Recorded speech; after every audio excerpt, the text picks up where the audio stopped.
You're about to listen to Perfume on the Radio, a periodic radio show and podcast where we explore the world through the lens of scent. Smells good, Mom. Make any space the space. Whiffers. Do you suffer from scent aesthesia? This is Perfume on the radio. Tune in, it's just a stereo. This is Perfume on the radio. On Lookout FM. You're listening to Perfume on the Radio on Lookout FM. Humans. We can define ourselves in quite a few ways. We're fighters, we're lovers, haters, builders, destroyers. We're breathers, we're breeders, and we're eaters. Salient to today's episode, we're also drinkers. Oh yes, me lads will roll a leg. Come down, you blood-red roses, come down. And what do we drink? Probably the more appropriate question is, what don't we drink? We drink a lot of things, but most likely the original drink was water. It's so vital and it's so necessary. Not long after, we probably discovered other fun fluids, such as milk. Then possibly we started using honey or herbs to sweeten the water and the milk. And at some stage, some ingenious person discovered how to make wine and beer. Oh, you pinks and poses. Come down, you blood-red roses, come down. These are drinks that are deeply linked to our experience as humans. Consider, for instance, that the earliest legal code that we have record of, the Code of Hammurabi from 1700 BC in Babylonia, that's the area between the Tigris and the Euphrates in modern-day Iraq. This code contained instructions for the regulation of drinking houses. Egyptian doctors prescribed beer or wine for some of their patients.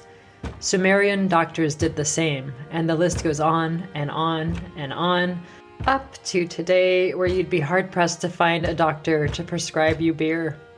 One can always hope. Come down, you blood-red roses, come down. So yes, humans are drinkers, but we're also sensorial beasts, and in this episode we explore that relationship, the connections between the sense of smell and our deeply human desire, our deeply human need to ingest fluids. This is the first episode of our second season of Perfume on the Radio. And in a fit of optimism, we're calling this episode Drink and Be Merry. My name is Saskia Wilson-Brown, and I'm super happy to be here. Let's get started.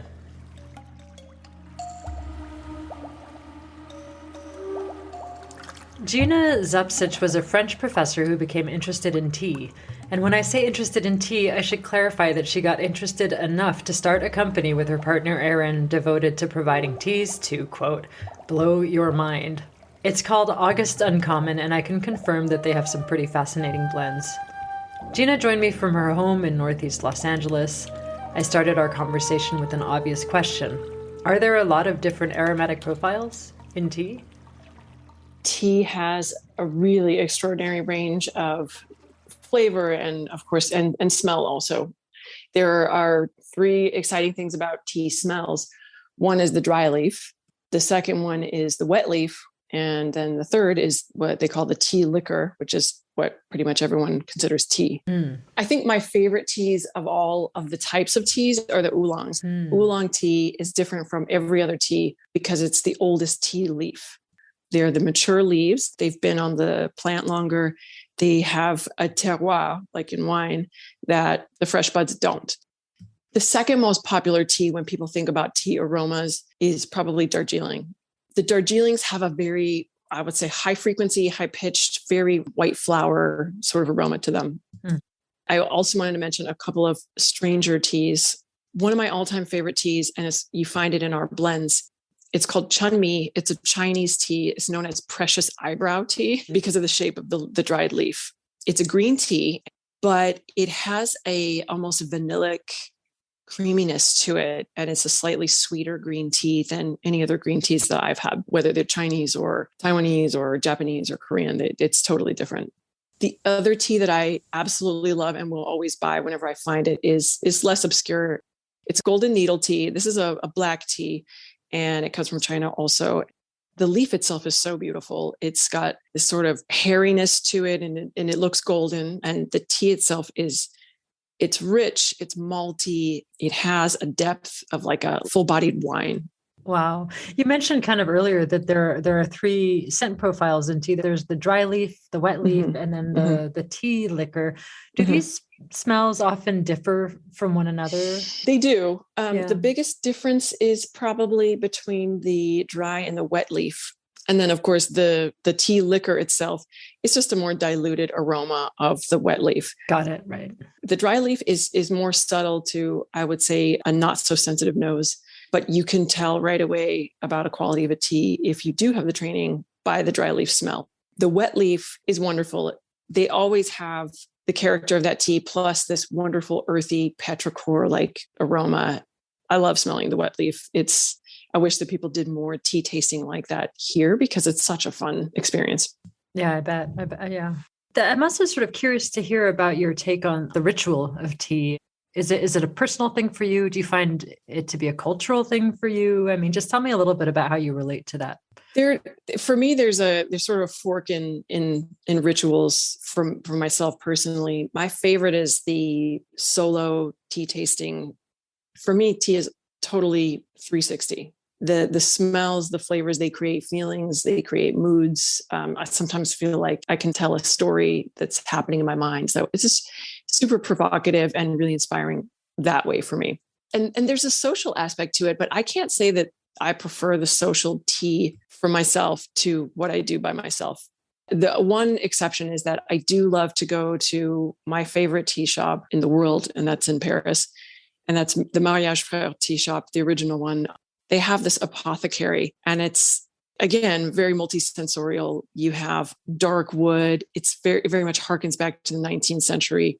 And you have these gentlemen, they're all men, all young men dressed in their white coats and looking very important. And they are extending these enormous tea tins to you so that you can smell the dry leaf.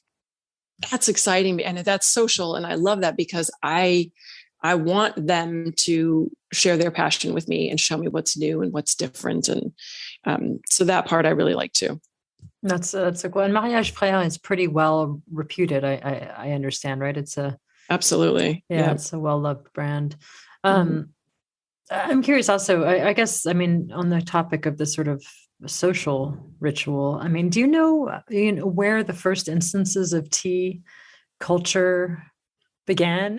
Yeah, absolutely. Well, I think that there's an important distinction to make. A lot of people talk about tea as any drink that's plant-based, infused in water, and it's not the way that tea is defined.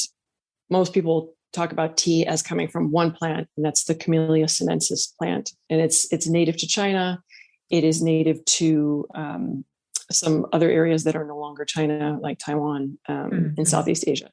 It requires a certain elevation and climate for the growth. So although we have lovely camellias in Southern California, we can't really grow tea plants here because we don't have the elevation. So just to return to early cultures, I will say almost on every continent, you have very, very old evidence of people putting plants in hot water and drinking them. I mean, in this country, we have a caffeinated drink called Yopan, and that's native to the southeast of the United States. There's mate in South America. There's rooibos and honeybush in South Africa. So yeah, but if we just stick to Camellia sinensis, China is the place. It's the birthplace. Anyone who is drinking tea from anywhere else, whether it comes from a plant in Africa or South America or Korea, it's coming from originally these bushes in China. And there's a long history of theft of the tea leaf seeds. Wow. Yeah, which is, I mean, the history of tea is pretty much a history of criminality.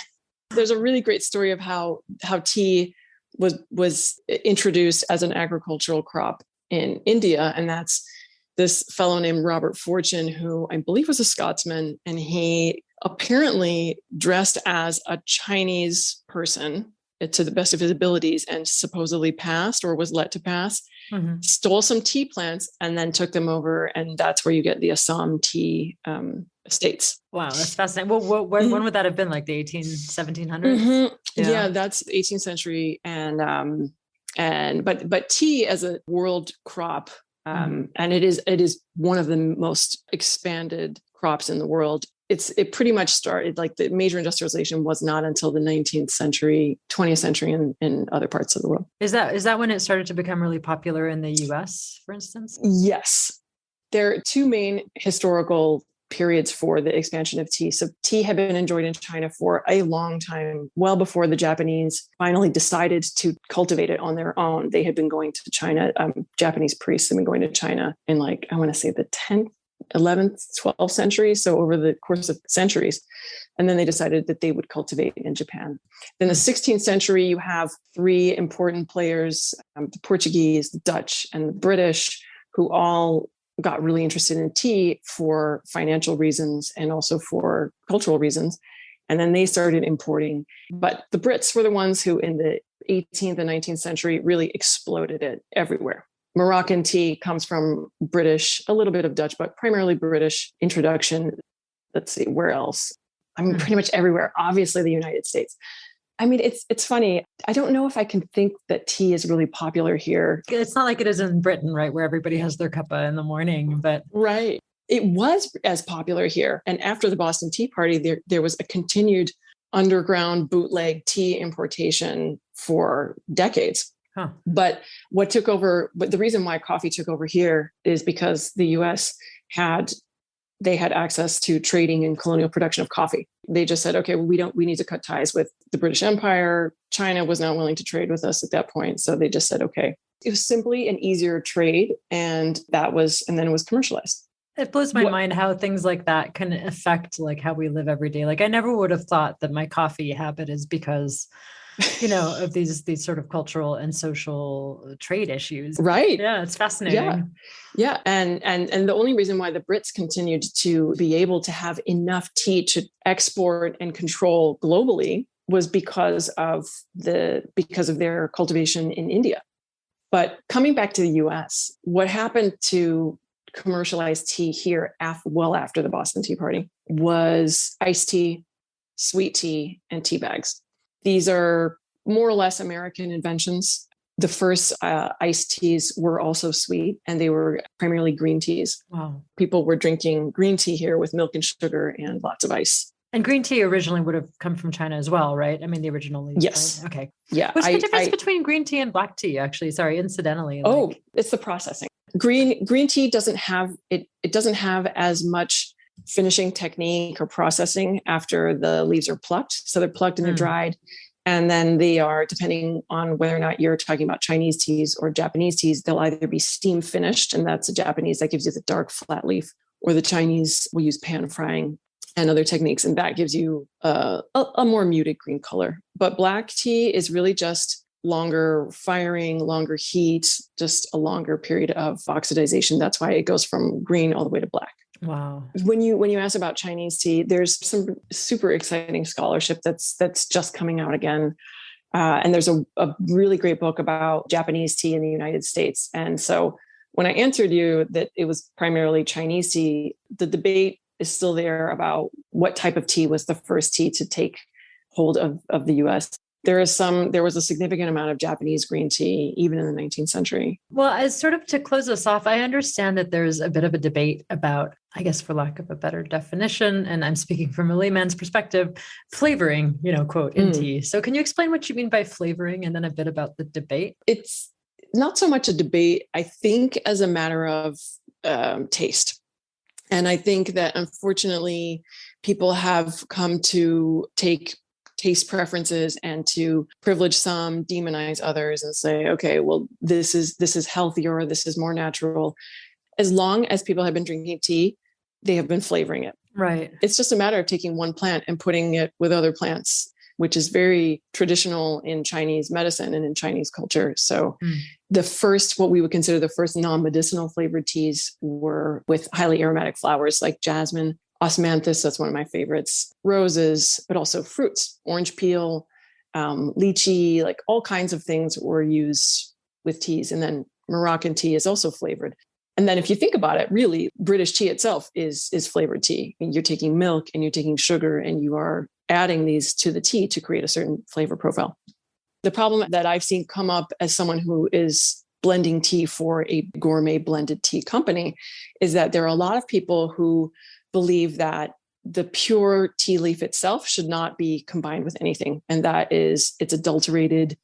Using flavoring is a way to hide low quality tea leaf. Uh-huh. It's not true. But I understand why people think that. Of course, it's personal preference. The reason why I love flavored tea and mariage frère is a huge inspiration to me. I consider it more like they are artistic expressions. They're fun. And in the case of mariage frère, we're talking about very high quality tea leaves. I mean, you can see it. You can see that they're there. And I think that for a lot of people, flavoring itself is a problem because there's been a lot of controversy about flavoring in waters or flavoring being harmful, chemicals, etc. Mm-hmm. I mean, H2O is a chemical, so I understand issues of toxicity, but doesn't necessarily mean that all flavoring is bad. All flavoring techniques are the same, etc. You make a good point about the artistry, the artistic expression, or the creative human expression that comes when you're flavoring or interfering in some way with a quote natural thing is possibly just as valid as the thing itself. Absolutely. I just discovered the other day that in my passion for history of drinking. Apparently coffee, I think it was in the 18th century, I came across this explanation about tea practices in coffee because tea, coffee, and hot cocoa became popular and desirable in Europe at the exact same time. But coffee, people used to drink coffee with mustard, I guess. What? That is crazy. Yeah. In the Caribbean, this was a practice that people had. I also think that there's a cultural trend right now to purity in all things, but coffee and tea are often compared to one another when really they're not the same at all. They're not finished the same. They don't have the same range, but there's such a cachet placed on how pure the coffee is or how not roasted it is. And I think, white teas are wonderful. White teas are the least processed of all the teas, but I don't think they taste better than an oolong. They taste very, very different. And I certainly I don't feel that oolong teas are less healthy because they have, an extra 10 or 30 minutes roasting in a pan than something that's like finished in the moonlight. I mean, it's very poetic, but right. Preference is preference. Yeah, it's great. Yeah, I think it says a lot about our culture that we have this sort of cultural obsession with purity and nature. And it's interesting to hear that that's playing out in tea because it's certainly playing out in perfume. Absolutely. Yeah. I mean, I think that, a lot of us grew up with highly flavored processed things. So the 50s and the 60s and the 70s, there was an industrial movement in food that made lower quality more palatable by adding a ton of flavoring. So I could see why people are reluctant to get into flavoring or to say that, that's a good thing, or it's quality and can still be flavored. Yeah. Just don't throw the baby out with the bathwater, I guess. Exactly. Exactly. Or the tea water, I should say. Right. Well, Gina, that was fascinating. Thanks so much for joining. My pleasure. Thank you. That was Gina Zupsich, co-founder of August Uncommon Tea in Los Angeles. Learn more about Gina and her tea at august.la. There are many amazing aspects of living in Los Angeles. Palm trees, neons, wild parrots, long boulevards with endless golden sunsets shining right into your eyes as you try to drive across town in rush hour to pick up a package that was inexplicably sent to Beverly Hills when you, in fact, live near Pasadena. Okay, well, that's the sucky part, but the good part includes proximity to my next guest. Maite Gomez-Rejón for over a decade has been exploring the nexus of art and culinary history through lectures, cooking classes, and tastings presented at museums across the country. And that's when she wasn't teaching art history at the college level or working in restaurant kitchens in France and Mexico. She's a busy human, and in 2007, she combined her two passions of art and food into one entity, Art Bites. Maite joined me from her home in LA to talk about a drink that Anthony Bourdain called man juice. Here's Maite. Pulque is a really interesting beverage. It dates back, millennia. It's a pre-Hispanic beverage made from the fermented sap of the agave. So it's mildly alcoholic. It has between a 2 to 8% alcohol level, about as much alcohol as a very mild beer. It was considered, in pre-conquest Mexico, it was sacred. I mean, for the Aztecs, it was sacred. And it was consumed during rituals. It was offered to the gods, nobles, and priests, but it wasn't something that the everyday person would drink. Part of the Aztec philosophy of life was that people had to maintain a balanced life. And if you're drunk, that's kind of thrown off. Drunkenness was frowned upon, but it was okay for nobles to get drunk. And it was also okay for the elderly to get drunk, especially older women. Anybody over 70, which was, this is a very, very long life. And people who had raised children, who had already done what they had to do in life, it was okay for them to drink, but their kids or their grandkids had to take care of them so that they wouldn't fall into a hole or something when they were walking home. And would they get drunk off pulque primarily, or? Yes, only pulque. Distillation techniques weren't introduced until post-conquest. So the pulque itself is made from the same plant that you would make tequila or mezcal. But again, it's only fermented. It's not distilled. So it's actually made from it's called aguamiel, which literally means honey water, from the agave. So if you make pulque or mezcal, that aguamiel is cooked before being distilled, but that step is skipped to make pulque. So that honey water is fermented, and it ferments very quickly.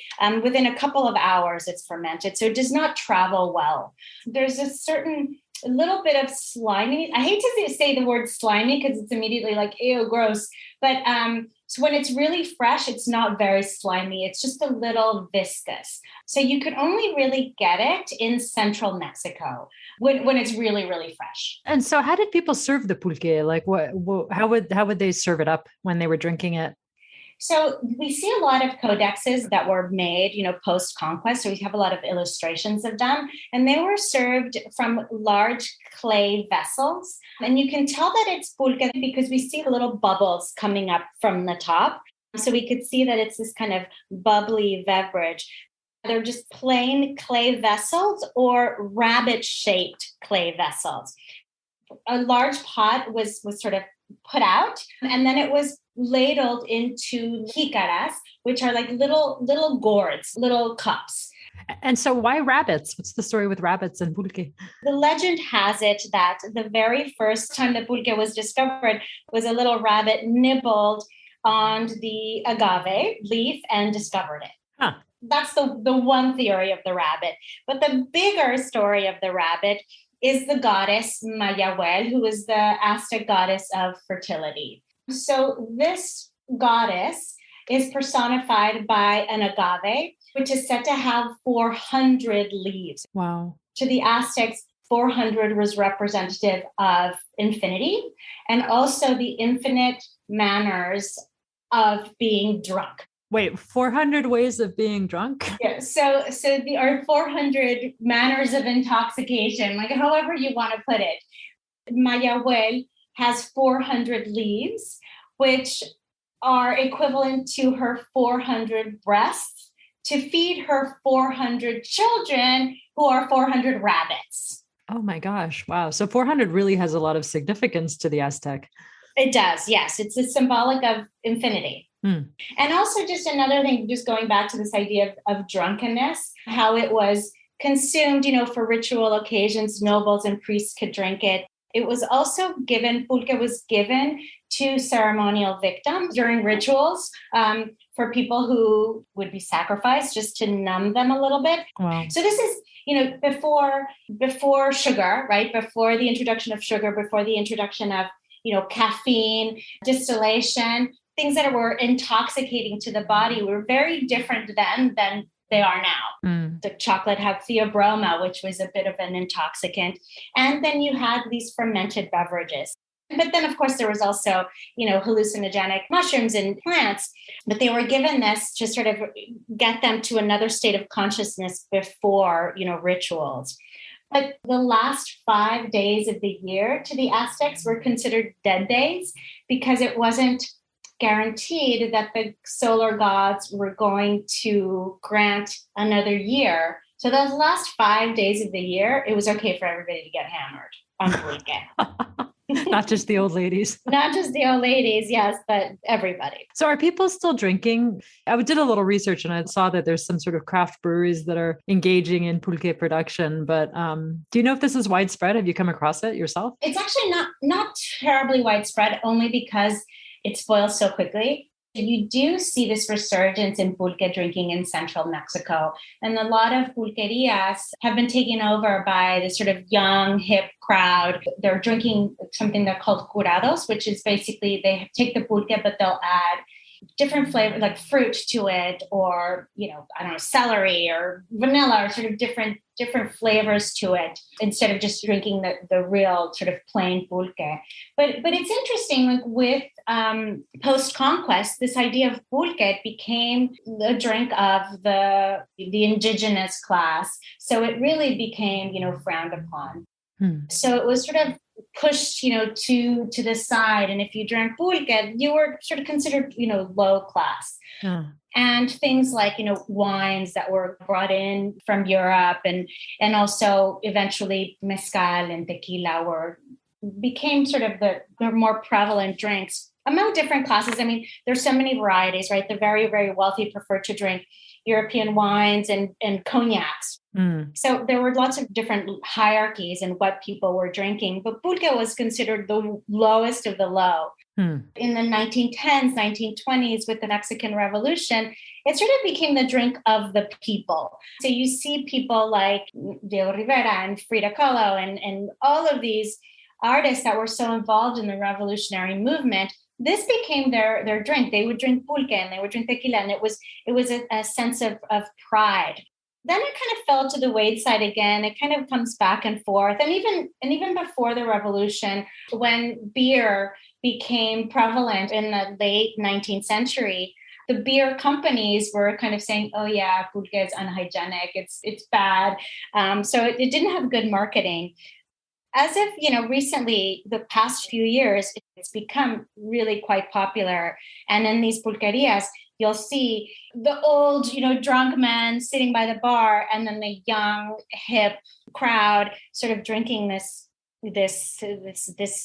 new beverage, which is so old. It's really, it's considered, the drink of the country in a lot of ways. God, it's fascinating how drinks and food and smells also can become so politicized. It's interesting that the craft movement sort of decolonizing these colonized spaces. It really is, absolutely. So, if you were to make a smell or a perfume based on pulque, or describe it as a perfume, what would those notes be for you? Oh gosh, it's so interesting to think about it in terms of notes, of smells, because it's fermented. It's slightly yeasty. So I would think of that, like a little bit yeasty and almost like fresh bread, but it's also slightly sweet. So if you think maybe like a scent that's sweet with a little bit of yeast in it. Yeah. And also a little greenness because of the plant. Right. Yeah, that's what I would think. And then if we want to throw in the rabbits. Hey, why not? Just be totally avant-garde and throw in a little rabbit. Oh, I love it. But I don't know if I would want to wear this. But I would say, like something sort of a greenish, yeasty, sweet. I mean, I just thinking of the word aguamiel, like honey water. So something sort of honey, yeast, honey with a little bit of sweetness to it. Oh, I love it. It sounds actually pretty nice. Minus the rabbit. Yeah, let's keep the rabbit out of it. Well, thank you, Maite. Thank you so much.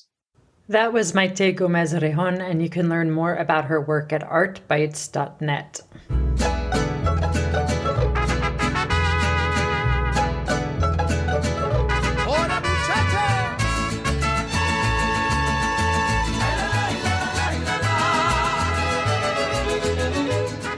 For those of you who listen to this show regularly, you will have heard our next guest in a few episodes from 2021.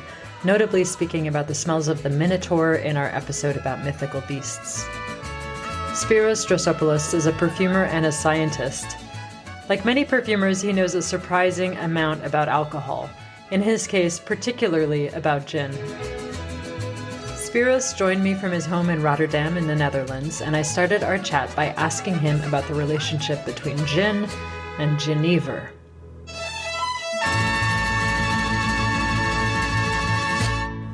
Here is Spyros. So Genever is actually like a malted wine. So in terms of substance, it's closer to whiskey. But they used to flavor that with juniper berries for masking the not so pleasant scent, which was apparently the result of poor distilling techniques. And also because the juniper berries were thought to be a medicine, so beneficial for the health.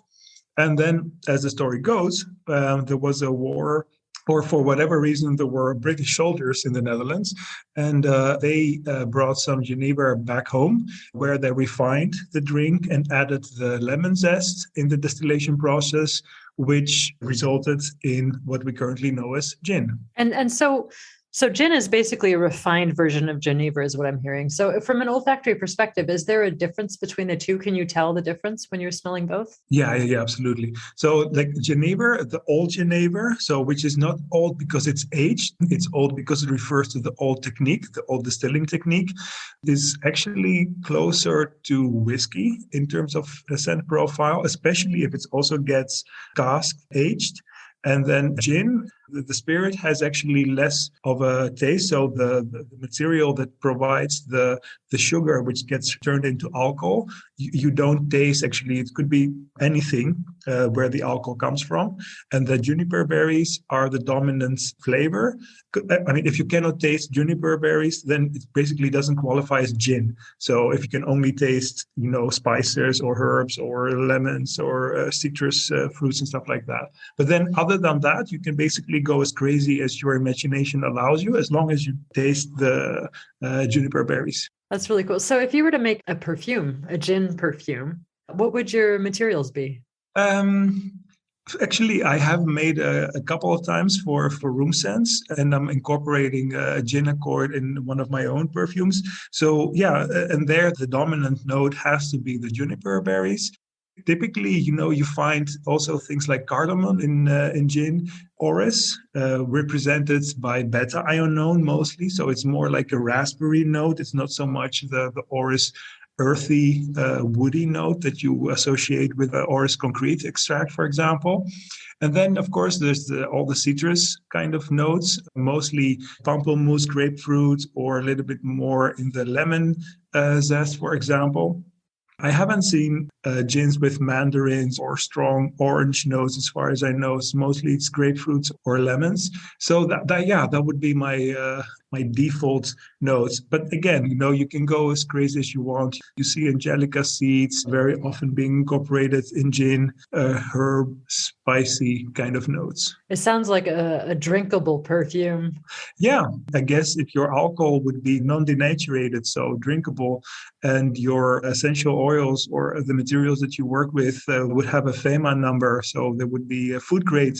You could make a hybrid between a perfume and a shot, for example. Be expensive shot. Be expensive, yeah. I don't think it's going to be like a commercially viable product, at least maybe only for the happy few, but very niche, yeah. Oh, I could see the happy few happily shelling out, a couple $100 for a 30 ml shot. Exactly. I mean, that's a shot. That's a serious, good shot. Yeah, that shot better last you all week. Yeah, exactly. And you're going to smell good afterwards. So. Totally. Your breath will smell amazing. So what I'm understanding is that the main difference between sort of the gin that you drink and a perfume that smells like gin is the type of alcohol you're using. Is that right? I mean, the type of alcohol, yes. Of course, there's also a concentration difference. A perfume is typically way more concentrated. So it's higher proof to begin with. When you buy drinks in the store, at least in Europe, the maximum allowed strength is like 80 proof, 40% volume of alcohol, whereas a perfume, like starts at 80. Okay, but if it's really high concentration of oil, but typically it's around 80, so you already have twice as much as alcohol, so that would make it way stronger. So yeah, so you need to make sure that you're working with food grade materials, and the concentration is going to be higher, both of the alcohol and the oils. So would you ever consider making a drinkable perfume? I don't. Well, not really, to be honest. I usually don't work with the food grade materials, or would need to check that, especially if my alcohol is not food grade. But it's doable, by way of experiments. And then the concentration of oils is so strong that I don't know if it's going to taste good, actually, because I don't know if you've ever, while blending, you get a little drop of some essential oil in your mouth. It's too concentrated, so it doesn't really makes you go like, oh, wow, I would want to have more of that. Let's down the whole bottle of cedarwood Atlas or something. Delicious. Yeah. So drink gin, don't drink perfume. Yeah. If you're going to drink gin. Yes. Okay. That was the incomparable Spyros Drosopoulos, founder of Baruti Fragrances in the Netherlands. I have to say that ever since that conversation was recorded, I've been going down to my corner liquor store and buying little samples of gin and smelling them. They're super nice, and maybe one day I'll even have the courage to drink one.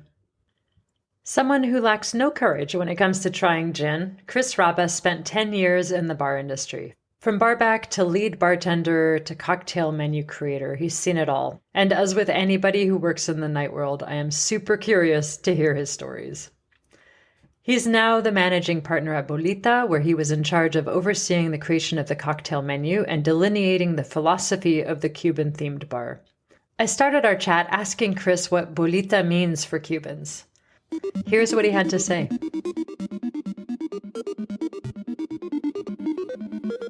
Bolita is the diminutive form of bola, literally translates to small ball. It was the name of an underground lottery that was based out of Havana, Cuba, but it was played extensively in Puerto Rico and Florida and New York, very popular in the 50s and 60s, but there are records of it still being played up until the early 2000s. If you imagine a giant bingo hopper full of tiny balls numbered 0 to 100, once a week, they would draw the winning number. And throughout the week, people would basically contact the network of underground places where you could place your bets. And, so they would bet on numbers based on a superstition called La Charanda. Mm-hmm. Essentially, every number had a symbolism or imagery attached to it. And based on whatever you dreamt the night before, that's how you would pick your winning numbers.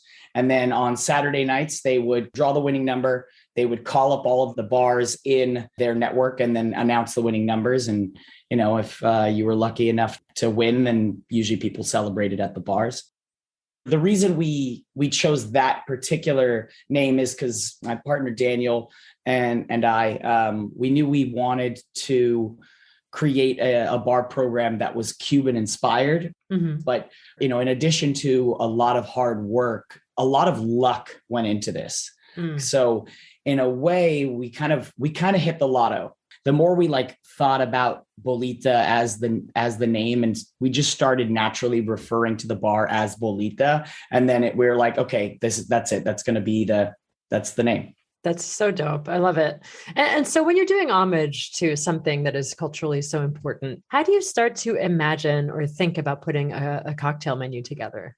Well, the starting point was, how can we take classic and modern classic cocktails? How can we take those formulas and reimagine them through the Cuban culinary lens? Daniel and I both come from a Cuban heritage, and it's something that is it's in our bones. So, how can we take cocktails and Cubanify them, so to speak? For example, the El Rey de Santiago, I wanted to create something that was a tropical Negroni, something that if you are familiar with Negronis, if you like them as a cocktail, you take one sip and you're like, oh yeah, I can tell that this is based on the Negroni, but there's a ton of tropical elements in there where you're like, yes, this isn't the type of Negroni you have on a beach. And so you have another one called the Improved Hotel Nacional, which is totally hilarious to me because Hotel Nacional is my favorite place on the planet, and you say it's an arrogant take on a refreshing classic, and you add to that drink, pineapple, apricot, lime, green chartreuse rinse. From a scent perspective here, this is pretty deep territory, so how did you end up choosing these, I guess, flavors, but also aromatics for this drink? Well, the Hotel Nacional is a classic cocktail that was created like with the opening of the Hotel Nacional in Havana. It was created by like a Savoy bartender in the 1930s. It evolved a little bit over time, but the original recipe is rum, pineapple juice, lime, and then apricot brandy. Okay. Or, later iterations have it listed as apricot liqueur instead. And then sometimes with a dash of Angostura bitters. It was one of those cocktails that it bugged me because even though every recipe iteration calls for some kind of apricot, it never, ever tasted or smelled like apricot to me. Apricot brandy actually doesn't taste a whole lot like actual apricots. And every apricot liqueur that I've had has a kind of an off-putting medicinal taste to it. Mm-hmm. I think a proper cocktail recipe should have ingredients in it that matter. Every ingredient should be in there for a reason. It should make a real noticeable difference in terms of flavor, aroma, or texture. And if you can't tell that an ingredient is in a drink, what is the point? The Hotel Nacional, it's a very classic Cuban drink. And I was like, I'm going to make a better version of this. So I just, I took the rum and I infused it with a ton of dried Bernheim apricots.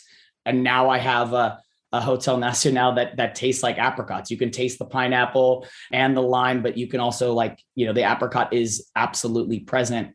And the reason I then added green chartreuse is that it needed that je ne sais quoi, right? It needed that contrast to kind of highlight everything. And so green chartreuse is super, super aromatic, very, floral and herbal, but it can also take over a cocktail. So I decided, okay, I'm going to spray it on top of the drink once it's done and use that as an aromatic element.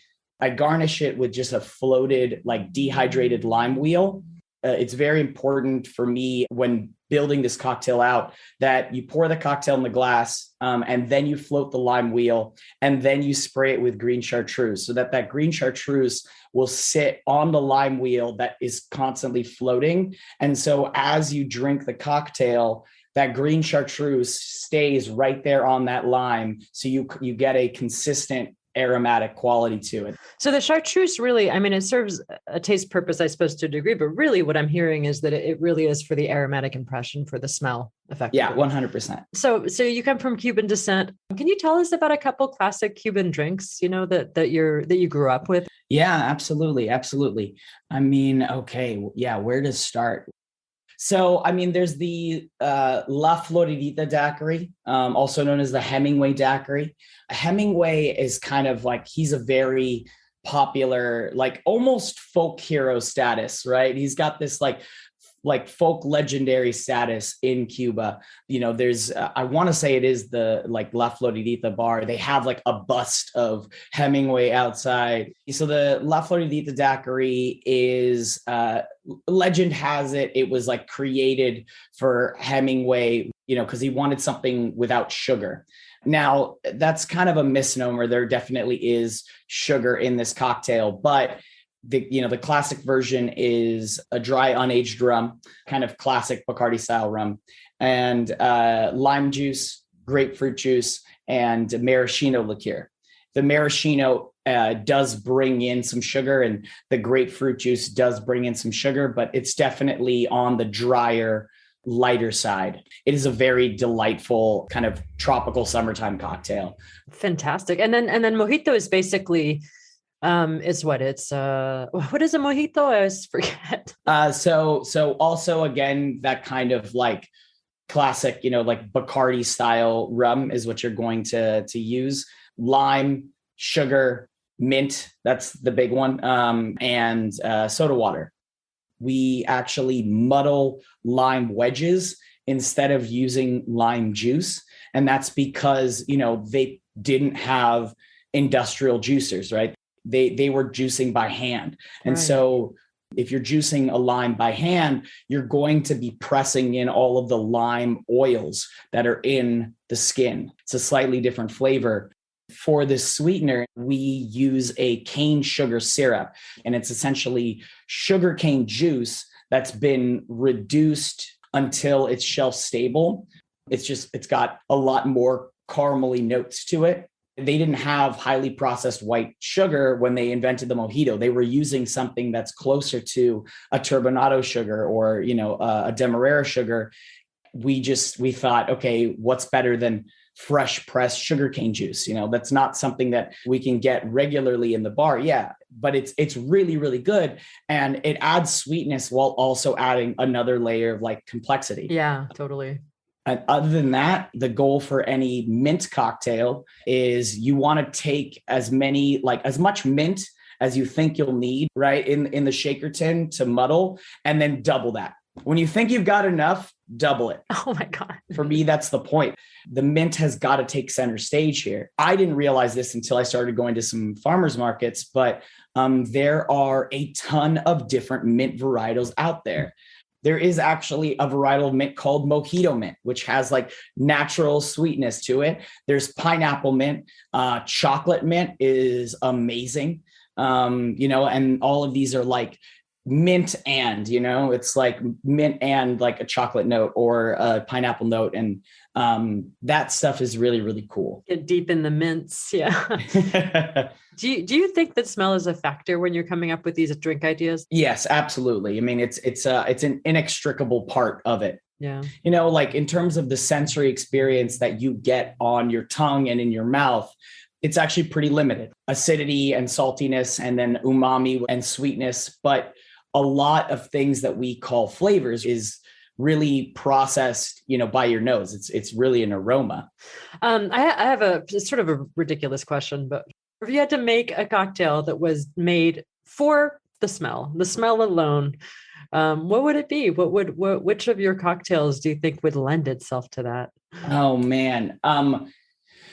I wanna say that probably that El Rey de Santiago, just because it's got mint as a garnish, which is lovely. It's got a lot of mango flavor to it, and then the Singani, which is the base spirit of that. Singani is an unaged Bolivian grape brandy. It's Bolivia's national spirit. It wasn't available in the US until rather recently, but it is super, super aromatic. So many white flowers, right? Notes of like white flowers and jasmine. It's a fantastic, fantastic spirit.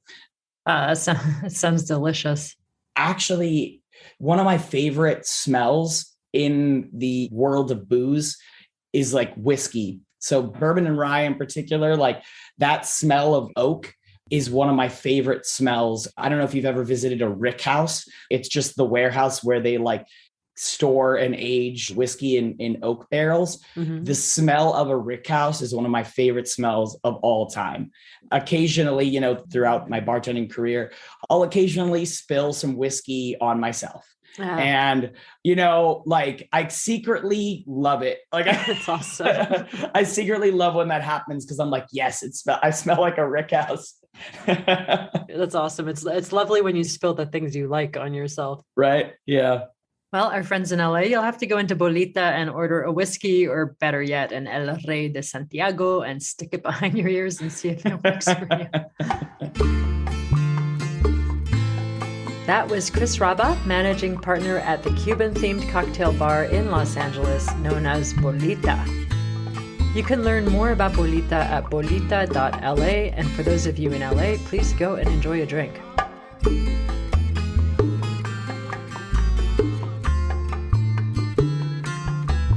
Our last guest on this exploration of drinks is Rachel Dean Binder. Rachel is a certified sommelier, a wine educator, and an award-winning natural perfumer who was raised by her Tahitian mother on a farm in northern Maine. I started our conversation by asking Rachel about the connections she sees between her work as a sommelier and her work as a perfumer.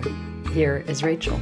My perspective is always coming from looking at things in how they reflect terroir, or as they say in Tahiti, how they're made in Fenwa or the earth, and how they can be aromatically expressed. So as a perfumer, I try to do what some of my favorite winemakers do, which is getting out of the way and following what nature has to say and doing my creative exploration from that vantage point. So, I mean, getting out of the way of nature, it runs really contrary to how the perfume industry typically works with, like the synthetics and the even bioengineering and all that. So I guess I'm kind of curious about why you chose to work in this way. Well, I think that was sort of my entry point and what, really interested me. I love variations in ingredients and how they represent different parts of the world or seasons differently. And I try to see what that gives me, which is partially what led me to becoming a winemaking perfumer. In other words, working with microbiology and fermentation and winemaking structures to make my perfume, because I wanted the living microbiology to be preserved so that my perfume could have the structure to age.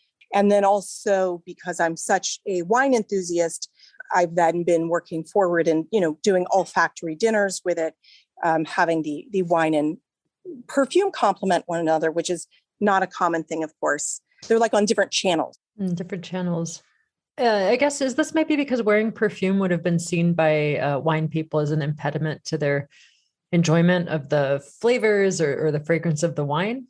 It leads to aromatic nose blindness in culinary pursuits. There's a lot of subtle things that really impact that culinary enjoyment. And certainly when you're looking for subtleties in wine, you want your nose to be as open as possible and you want to enjoy that.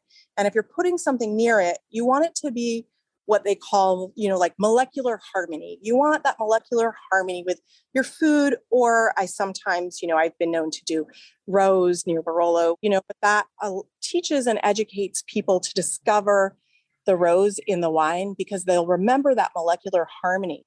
They have an experience where they smell the rose and they smell the Nebbiolo or the Barolo. Suddenly, they have this wonderful association and memory. And the next time they go back to a Barolo or a Nebbiolo, they go, I remember that what made me rethink what roses smelled like.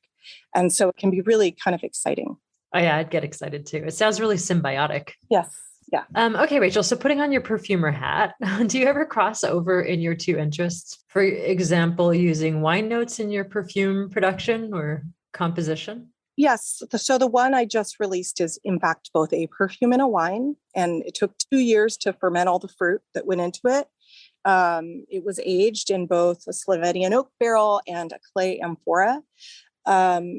And so it was made fundamentally like a wine. And then I cautiously added in my resins, my hydrodistillations, and everything like that had to go on another sort of aging journey with a lot of the things. And it's really an adventure because, quite like wine, it just keeps smelling different, which can be very confusing.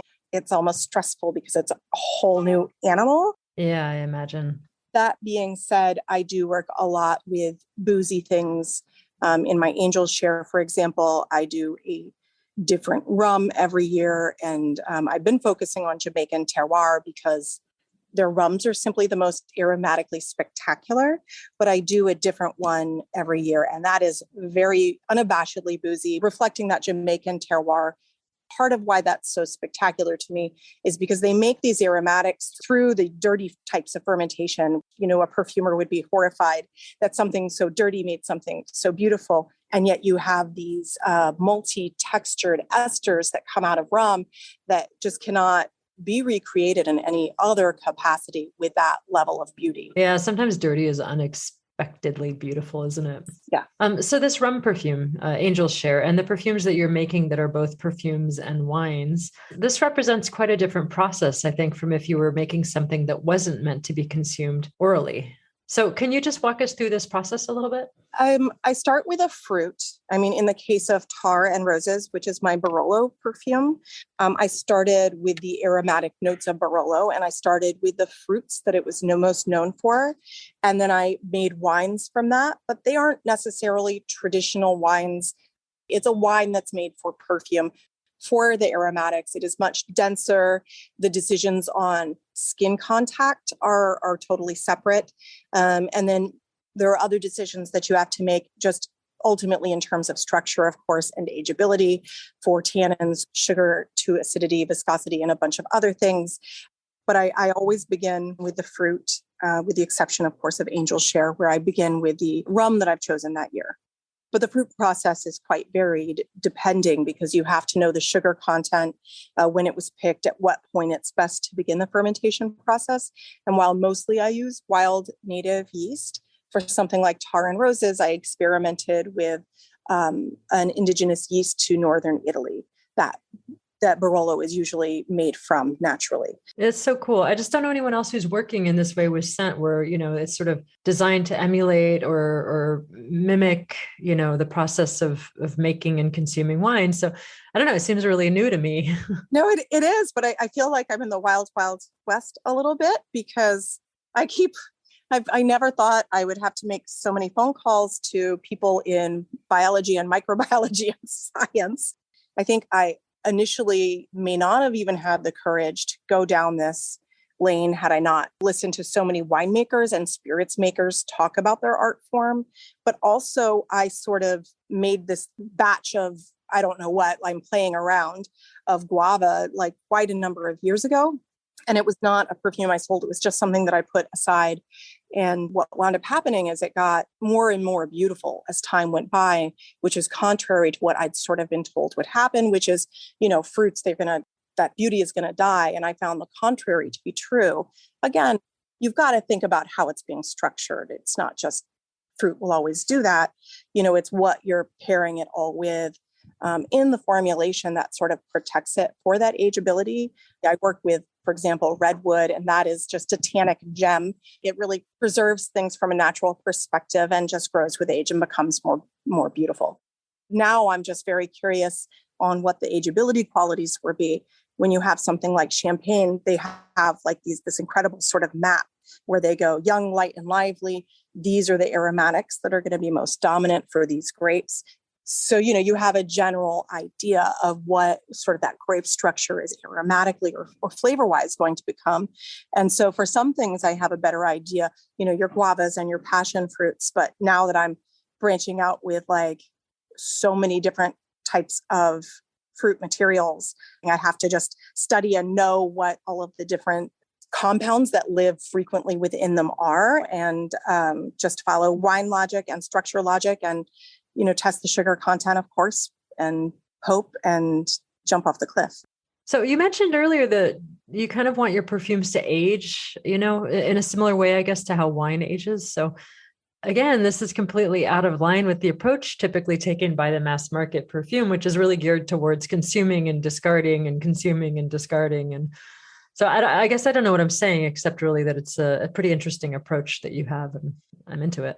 Well, it's fun to have something, if you find it special, that it's different in different ways.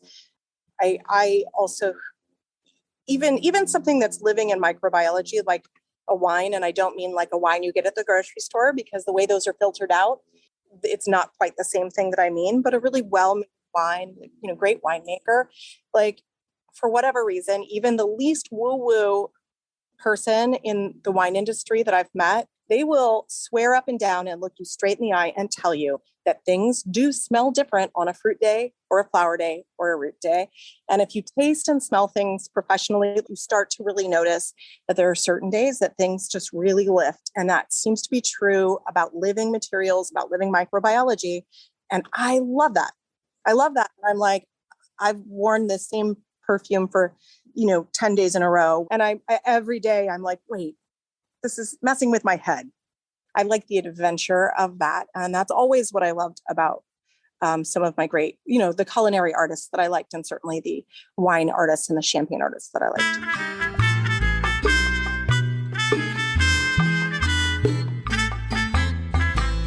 That was Rachel Dean Binder, and you can learn more about her work at pomaresstolenperfume.com.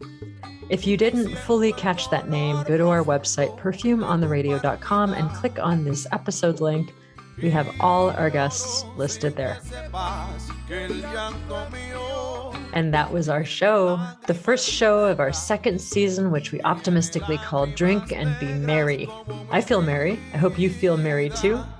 If not, we'll try to do better on our next episode, which we're calling A Movable Feast, and in which we explore delicious edible things and the smells that love them, or something like that. Yum.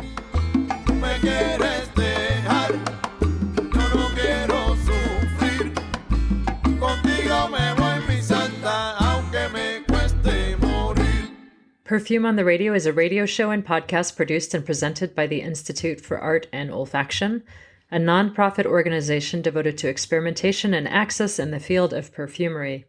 You can learn more about us at artandolfaction.com or on Instagram at artandolfaction. A few thanks. Emmett James, Maxwell Williams, and Darian Zahedi for the Perfume on the Radio interstitials, and Cameron and the whole team at the nonprofit radio station Lookout FM. As always, this episode will be archived on our website, perfumeontheradio.com, and as a podcast. If you like what we do, please don't forget to rate and review us so we can continue to bring you this, we think, pretty cool monthly hour of audio. My name is Saskia Wilson-Brown, and I've enjoyed hosting this episode, as always. We'll release another show in a few weeks, and until then, friends, keep it kind, keep it real, and keep it smelly. Perfume on the radio. This is Perfume on the radio on Lookout FM. This is Perfume on the radio. Tune in just a stereo. This is Perfume on the radio on Lookout FM. This is Perfume on the radio. Tune in just a stereo. This is Perfume on the radio on Lookout FM. You're listening to Perfume on the Radio on Lookout FM.